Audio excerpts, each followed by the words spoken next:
তাহসান ও মিথিলা বাংলা সঙ্গীত ও অভিনয়ের এক সময়ের জনপ্রিয় জুটি। ২০০৬ সালের ৩রা আগস্ট তারা বিবাহ বন্ধনে আবদ্ধ হন। তাদের একমাত্র সন্তান আইরা তেহরিন খান।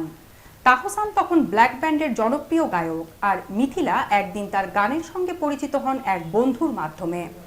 ধীরে ধীরে তাদের সম্পর্ক গড়ে ওঠে, কিন্তু ২০১৭ সালের অক্টোবর মাসে আনুষ্ঠানিকভাবে শেষ হয় তাদের প্রায় ১১ বছরের সংসার।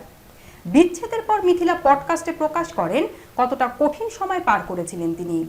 সেপারেশনে থাকার সময় আশা করেছিলেন সব ঠিক হয়ে যাবে, কিন্তু শেষ পর্যন্ত সেটা হয়নি। এক সন্তানের মা হিসাবে নিজের মানসিক অবস্থা ছিল ভেঙে পড়া। তিনি জানান, ২৩ বছর বয়সে তার জীবন সম্পূর্ণ বদলে যায়। শ্বশুর বাড়িতে থেকেছেন, চাকরি করলেও নিজের জন্য কোনো গাড়ি ছিল না। মেয়েদের জন্য অর্থনৈতিক স্বাধীনতার গুরুত্ব তিনি বিশেষভাবে তুলে ধরেন। মিথিলার মতে, অর্থনৈতিক স্বাধীনতা ছাড়া জীবনে কোনো বড় সিদ্ধান্ত নেওয়া কঠিন হয়। তিনি বলেন, আজকের মেয়েরা অনেক বেশি স্বাধীন ও শক্তিশালী, আর ছোটবেলা থেকে মায়ের শিক্ষা পেয়েছে নিজের পায়ে দাঁড়ানোয়। তাহসান মিথিলা একসঙ্গে অনেক নাটক ও গান করেছেন, কিন্তু শেষ পর্যন্ত তারা আলাদা পথ বেছে নেন। মিথিলা আশা করেন সময়ের সঙ্গে তারা দুজনই নতুন জীবন গড়ে তুলবেন।